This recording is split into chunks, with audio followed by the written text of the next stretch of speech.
If you are stupid enough to commit a crime in our city, specifically commit a crime with a gun, I want you to look at the people that are standing here with me today. The sheriff, the state attorney, mayors from the beaches cities, and federal law enforcement agencies.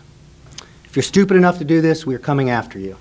Today I'm going to be asking the council president and the council to do a one-cycle emergency to fund an integrated ballistic identification system, also known as IBIS, which ties into the National Integrated Ballistic Information Network, known as NIBIN. And the state attorney and the sheriff can explain it in more detail, but in short, when a gun fires a bullet, the casings have an imprint on it much like a fingerprint.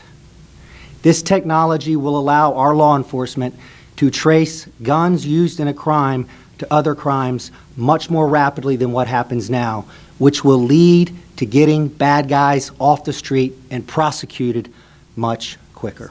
Crime guns change hands. Offenders trade crime guns.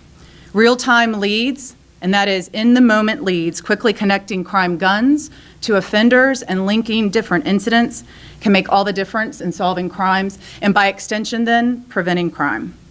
Rather than months, which we're experiencing now through our state lab returns just because of the inundation of evidence, law enforcement will have results between 24 and 48 hours, rather than 12 months or 18 months. This real-time intelligence will also provide prosecutors, that is me and my office, with evidentiary tools to hold offenders accountable. So Mayor Curry is correct when he says this is about public safety, and it is important to our community, and it is a tool that will give the investigators who are out there every day fighting this violence, it is a tool that will enable them to be more efficient and effective in that fight. There's a lot of conversation nationally about federal participation in local law enforcement.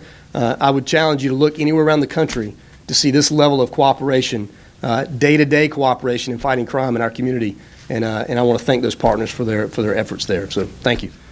I want to read you an example of something that this technology has done in a city, a real-life example so you can get a taste of it.